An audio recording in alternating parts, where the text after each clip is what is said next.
అమరావతికి సంబంధించినటువంటి తీర్మానానికి సంబంధించిన బిల్లు లోక్సభలో ఆమోదం పొందినటువంటి నేపథ్యంలో వైఎస్ఆర్సీపీ పార్టీ మాత్రమే వ్యతిరేకించడం,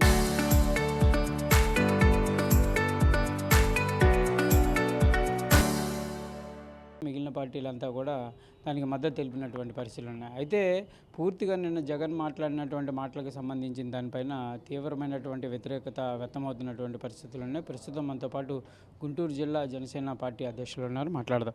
ఏంటి సార్, నిన్న జగన్ వ్యాఖ్యలంతా కూడా ఎట్లా చూడొచ్చు? ఒకసారి రాష్ట్ర ప్రజలకే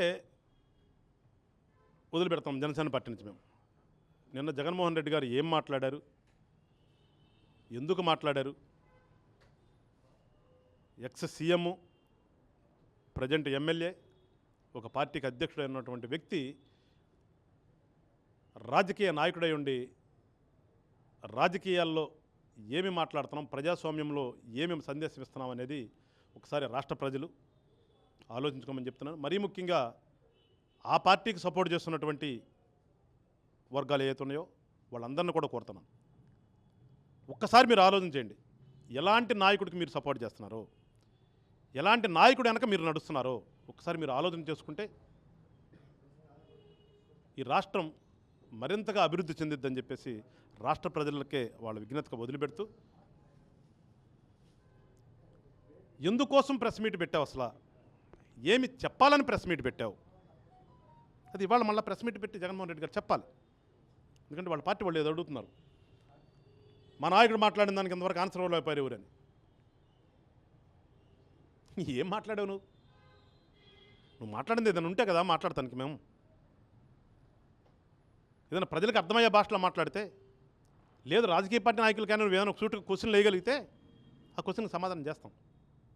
నువ్వు ఏం మాట్లాడావో నీకే అర్థం కాదు, నువ్వు ఎందుకు ప్రెస్ మీట్ పెట్టావో మీ నాయకులు తెలియదు, బెంగళూరు నుంచి అడావుడిగా తాడేపల్లికి ఎందుకు వచ్చావో మరి మీ ఇంట్లో ఉన్న వాళ్ళకన్నా తెలుసో లేదో నాకు తెలియదు.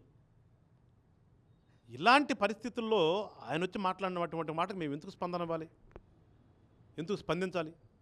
అర్థం పర్థం లేని మాటలకి స్పందించడం కూడా రాజకీయాల్లో కరెక్ట్ కాదేమో అనిపిస్తుంది నాకు. కాకపోతే ఒక్కదానికే స్పందిస్తాను నేను. పవన్ కళ్యాణ్ గారు ఎక్కడ ఉంటున్నారో తెలియదట ఆయనకి. కానీ జగన్మోహన్ రెడ్డి గారికి నేను ఆహ్వానం పంపిస్తున్నాను, మీరు ఎప్పుడు మా నాయకుడిని కలవాలనుకుంటారో మీరు చెప్తే, మీరు ఏ టైంకి వస్తారో చెప్తే ఆ టైంకి మా నాయకుడు ఎక్కడ ఉంటున్నాడో మా నాయకుడి దగ్గరికి తీసుకెళ్ళి, మీరు ఉదయం పూట వస్తేనేమో టిఫిన్ పెట్టిస్తాం, మధ్యాహ్నం వస్తే లంచ్ పెట్టిస్తాను, సాయంత్రం వస్తే మంచి డిన్నర్ ఏర్పాటు చేస్తాం. మా నాయకుడు ఎక్కడుండి పరిపాలన చేస్తున్నాడు ఈ రాష్ట్రంలో, మా నాయకుడి యొక్క పరిపాలన ఏ రకంగా ఉందో, మా నాయకుడు పరిపాలనలో ఉన్నటువంటి ఆయన ప్రాతినిధ్యం వస్తున్నటువంటి శాఖలో పనితీరు ఏ రకంగా ఉందో, ఇవాళ పంచాయతీరాజ్కి దేశంలోనే ఏ రకంగా ట్రెండింగ్ అవుతూ మొదటి స్థానంలో పంచాయతీరాజ్ శాఖ ఉందో, ఆంధ్ర రాష్ట్ర పంచాయతీ శాఖ, ఇవన్నీ కూడా మీకు సావధానంగా కూర్చోబెట్టి మొత్తం ప్రజెంటేషన్ ఇచ్చి జాగ్రత్తగా మళ్ళీ మిమ్మల్ని మీ ఇంటికి పంపించేటటువంటి సౌకర్యవంతమైనటువంటి మీకు వెసులుబాటు కూడా కల్పిస్తాను, మీరు ఎప్పుడు వస్తారో చెప్తే. నేను అడిగాడు ఆయన, పాపం ఎక్కడ ఉన్నా తెలియదు అన్నాడు కదా, అందుకని చెప్తున్నాను. మళ్ళీ ఇంకోసారి చెప్తున్నా, మీకు ఆహ్వానం పంపిస్తున్నాం, మీరు ఎప్పుడు కలుస్తారో చెబితే అపాయింట్మెంటు మా నాయకుడితో ఇప్పించి తీసుకెళ్ళి కూర్చోబెట్టి అప్పుడు మీకు తెలుస్తుంది మా నాయకుడు ఎక్కడ ఉంటున్నాడో, ఎక్కడ ఉండి పరిపాలన చేస్తున్నాడో, ఎక్కడ ఉండి జనాల్లో అందుబాటులో ఉంటున్నాడో లేదో మీకు తెలుస్తుంది. ఎందుకంటే మేము చెప్పడం అనవసరం, జగన్మోహన్ రెడ్డి గారిని తీసుకెళ్ళి చూపిస్తాం, అది వాళ్ళకి చెప్పేటటువంటి నేను ఆన్సర్ అని నేను మాట్లాడిన దానికి. అంటే ప్రధానంగా ఆయన వ్యాఖ్యలు చేయడానికి కారణం పర్మనెంట్గా ఇక్కడ ఉంటున్న పరిస్థితి లేదు అనేది, నేను ఇక్కడే ఉంటున్నాను, అమరావతికి వ్యతిరేకం కాదు అనేది ఆయన చెప్పేటటువంటి ప్రయత్నం. మీరు చెప్పండి, వాళ్ళని అడగను నేను, మీరు చెప్పండి, జగన్మోహన్ రెడ్డి గారు పర్మనెంట్గా తాడేపల్లిలో ఉంటున్నాడా, జనాల కోసం అందుబాటులో ఉంటున్నాడా, జనం తరపున ఈ 2 సంవత్సరాల్లో జనం కోసమని ఏ రోజున రోడ్డు మీదకి వచ్చి ఏదైనా ఒక ధర్నా లాంటివి చేశాడు? అఫ్కోర్స్ అంత అవకాశం ఆయనకి ఇవ్వము అనుకోండి, ఆయన ప్రజల కోసం వచ్చి ధర్నాలు చేయాల్సిన పరిస్థితుల్లో లేదు ఇలా ప్రభుత్వంలో పరిపాలన తీరు, అందుకని ఆయనకు అవకాశం కూడా లేదు. ప్రజల ప్రతిపక్షం అంటున్నాడు కదా, ఆ ప్రతిపక్షం కోసం అయినా సరే ఏదైనా ప్రజలకు ఇదిగుది అన్యాయం జరిగింది అని ఎక్కడైనా రోడ్డు మీదకి వచ్చినటువంటి సందర్భం మీరు చూసారా? 20 రోజులకో 30 రోజులకో ఒకసారి తాడేపల్లి వచ్చేసి ప్రెస్ మీట్లు పెట్టి వెళ్ళిపోయేటువంటి వ్యక్తిని ఆయన ఎట్లా అడుగుతాడు మమ్మల్ని లేవని? నువ్వు ఇక్కడ నిజంగా నువ్వు ఇక్కడ ఉంటే నీకు తెలుస్తుంది పవన్ కళ్యాణ్ గారు ఎక్కడ ఉన్నారా లేదా. అందుకని నేను చెప్తుంది పవన్ కళ్యాణ్ గారు ఇక్కడే ఉంటున్నారా లేదా అనేది తెలుసుకోవడం కోసమే మీరు ఎప్పుడు వస్తారో చెబితే అప్పుడు మేము తీసుకెళ్తాము. ఎక్కడ ఉంది మా పవన్ కళ్యాణ్ గారు ఎక్కడ ఉన్నారో చూపిస్తాం, ఆయన పరిపాలన ఎక్కడి నుంచి చేస్తున్నారో చూపిస్తాం, అన్నీ చూపించి మంచి టీ ఇచ్చి పంపిస్తామని చెప్తుంది. అందుకే నేను 2 లక్షల కోట్లు పెట్టి అమరావతి గుదిబండగా మారినటువంటి పరిస్థితి ఉంది. అదే మావిగన్ అనేది మచిలీపట్నం, విజయవాడ, గుంటూరు డెవలప్ చేయొచ్చు కదా అంటున్నాను. ఇప్పుడు అందుకే ఎప్పుడు కూడా మేము 2014లో పార్టీ పెట్టినప్పటికీ కూడా పవన్ కళ్యాణ్ గారిని ఒక నిర్ణయం తీసుకుని ఆ రోజున ఉన్నటువంటి ఎన్డీఏకి సపోర్ట్ చేశాడు. ఏం చెప్పాము ఆ రోజున? మా నాయకుడు ఏం చెప్పాడు? రాష్ట్రం విడిపోయింది, ఏమీ లేదు, ఇక్కడ టెంట్లు వేసుకుని పరిపాలన చేసినటువంటి పరిస్థితుల్లో ఆంధ్ర రాష్ట్రం ఉంది. సో ఇక్కడ ఒక అనుభవం ఉన్నటువంటి వ్యక్తి, ఒక సుస్థిర ప్రభుత్వం ఉంటేనే అభివృద్ధి చెందుతుంది, అన్నీ జరుగుతాయి. కనుక మనం ఈ ఎలక్షన్లో పోటీ చెయ్యం, నేను కూడా చెయ్యను, మనమందరము కూడా ఈ ఎన్డీఏకి సపోర్ట్ చేద్దాం, ఒక మంచిగా రాష్ట్రాన్ని అభివృద్ధి చేసుకుందామనే మాట ఆ రోజున మాట్లాడాడు. మొన్న కూడా అదే చేశాడు. దేనికోసం చేశామది?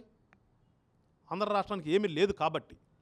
ఇవాళ మాట్లాడితే మీరు 2 లక్షల కోట్లు 2 లక్షల కోట్లు అంటారు. 2 లక్షల కోట్లు ఎందుకు అవుతుంది? ఏ రకంగా అవుతుంది? ఇప్పుడు మీరు కూర్చున్నారు, గత 5 సంవత్సరాలు మీరు గత ప్రభుత్వం నిర్మించినటువంటి భవనాల్లోనే కూర్చొని మీరు పరిపాలన చేశారు. ఏం చేశారు మీరు? ఎంత అయింది దానికి? ఉంది కదా, అవన్నీ ఉండగా మీరు ఎందుకు అప్పులు చేశారు? మీకు అంతకుముందు ప్రభుత్వానికి కూర్చునే ప్లేస్ లేదు, వాళ్ళు ఒక ప్లేస్ ఏర్పాటు చేసి నీకు ఇచ్చారు. అంటే నీకు కూర్చోడానికి ప్లేస్ ఉంది, నువ్వు పరిపాలన చేయడానికి అన్ని అర్హతలతో ఉన్నటువంటి ఒక బిల్డింగ్లో సదుపాయాలు కల్పించారు, అసెంబ్లీ కల్పించారు, శాసనమండలి కల్పించారు, అన్నీ ఉన్నాయి. దేనికోసం అప్పులు చేశాను చెప్పండి? దేనికోసం చేశాడు? రాజధాని నిర్మాణానికి ఏమైనా ఒక రాయి కొన్నావా? నువ్వేమన్నా ఒక రాయి కొన్నావా? నువ్వు ఏమీ లేకుండానే నువ్వు అప్పు చేసి పెట్టలేవు కదా అక్కడ. దేనికోసం అప్పు చేసావు? దేనికోసం తాకట్లు పెట్టావు? అదే అమరావతి వాళ్ళ నచ్చలేదన్నటువంటి అమరావతి ప్రాంతాన్ని, అక్కడ భూముల్ని తాకట్టు పెట్టి నువ్వు అప్పు తీసుకొచ్చావే. ఏమన్నా సిగ్గుందా మాట్లాడతాం కదా? అమరావతి ప్రాంత భూముల్ని తాకట్టు పెట్టి కూడా అప్పులు తీసుకొచ్చావు నువ్వు. సిగ్గుందా మాట్లాడతానికి వాడాను? ఎట్లా వద్దంటావు మరి? తాకట్టు పెట్టిన ఏం చేయాలి? ఆ తాకట్టు పెట్టినా ఎవడు ఇప్పిస్తాడు? ఇక్కడ మాట్లాడే ముందు ఏంటనేది తెలుసుకోవాలి. అందుకనే అనుభవం ఉన్నటువంటి వ్యక్తికి, అనుభవం లేకుండా ఊరకనే వచ్చినటువంటి వ్యక్తికి ఉండే తేడా అది. నువ్వు రావచ్చు, నేను రావచ్చు, నాకు కొంత తెలుసుంటే తెలిసిన విధానం ఉంటుంది, నీకు తెలుసుంటే నీకు తెలిసిన విధానం ఉంటుంది. ఏమీ లేనప్పుడు పరిస్థితులు ఎట్లా ఉంటాయి. అందుకని ఏమాత్రము రాజకీయాల గురించి ఒక అవగాహన లేనటువంటి వ్యక్తి ఒక రాజకీయ పార్టీ పెడితే ఎట్లా ఉంటుంది అనేదానికి నిదర్శనం గత 2019-24 మధ్యన జరిగినటువంటి ఆ టైం పీరియడ్లో ఆంధ్ర రాష్ట్రంలో నాశనం అయిపోయినటువంటి వ్యవస్థలే ఒక నిదర్శనం. ఇవాళ మీరు రాష్ట్రాన్ని నాశనం చేయటం కాదు, రాష్ట్రంలో ఉన్నటువంటి పర్మనెంట్ వ్యవస్థలన్నింటినీ కూడా కలుషితం చేశారు. ఎంత పెద్ద ఎత్తున మీరు కరప్షన్ చేశారో తెలీదా? మీ యొక్క ఆస్తులు మీరే చేసుకోండి, మేము చెప్పం. నీ దగ్గర నుంచి మొదలుపెట్టి నీ దగ్గర ఉన్నటువంటి నీ నాయకులందరూ కూడా ఆస్తులు ఎన్ని రెట్లు పెంచుకున్నారు మీరు? ఎక్కడి నుంచి వచ్చినాయి? ఏం చేశారని వచ్చినాయి మీకు అందరికీ? ఇవాళ నువ్వు వచ్చి అవినీతి అంటావు. ఇప్పుడు దొంగ అన్నట్టుగా నువ్వు చేసి ఎదుటాళ్ళ మీద పెడితే ఎట్లాగు? నువ్వు మాట్లాడమాట ఏదైనా అసెంబ్లీకి వచ్చి మాట్లాడాలని చెప్తున్నాం కదా మేము. నీ ఇంట్లో కూర్చొని నువ్వు మాట్లాడి నీకు నచ్చిన ఛానల్ తెచ్చుకుని నీకుంద పేపర్ కదా అని చెప్పి, నీకుంద టీవీ కదా అని చెప్పి తిప్పుతా ఉంటే ఉపయోగం ఏముంటుంది? మీరు ఎన్ని చట్టాలు చేసినా మార్చే అవకాశం ఉంటుంది కదా అని మళ్ళీ ప్రశ్నించారు. అది కూడా నేను చెప్తా, అది కూడా అవగాహన రాహిత్యమే. చట్టాలను ఎట్లా పెడితే అట్లా మార్చడానికి కుదరదు. అదే మీరు రంగులా వేసుకోవడానికి రాగానే నీ ఇష్టం వచ్చిన రంగులు వేసుకుంటారు. రంగు కాదు అది, చట్టాన్ని ఇష్టం వచ్చినట్టు మార్చడం కుదరదు. ఇవాళ కూడా మార్చలేమి, యాడింగే. ఇవాళ కూడా మార్చలా, దానికి యాడ్ చేశాము. ఆ సవరణ ఏంటి? యాడింగే. సవరణలో కూడా ఎట్టబడితే సవరణలు కుదరవు. అక్కడ అవకాశం ఉన్నది అటువంటిది. ఇది అక్కడ పేరుని యాడ్ చేయటమే కాబట్టి అది సమ్మతం కాబట్టే పార్లమెంట్ చేసింది. అంతేగాని సమ్మతం లేకుండా పార్లమెంట్కి వెళ్తే పార్లమెంట్లో కూర్చోలేం, పిచ్చోళ్ళేమన్నా అందరు నీకులా ఉంటారు అనుకుంటున్నావా? అందుకని విఘ్నత ఉండాలి ఎప్పుడైనా మాట్లాడే ముందు, ఒక అవగాహన ఉండాలి మాట్లాడే ముందు. ఏమీ లేకుండా ఎట్లా పెడితే అట్లా మాట్లాడతానంటే ప్రజలు విశ్వసించరు. అందుకని నేను కోరుతుంది, మమ్మల్ని సపోర్ట్ చేసే ప్రజలు ఎట్లా మాకు ఓటేసారు, మమ్మల్ని గెలిపించారు. జగన్మోహన్ రెడ్డి గారు వెనక ఎవరైతే మాకు 40% ఉన్నారు 40% ఉన్నారంటో ఒక్కసారి ఆ 40% ప్రజలందరినీ కూడా ఆలోచన చెయ్యండి అని చెప్పేసి జనసేన పార్టీ నుంచి కోరుతున్నాను.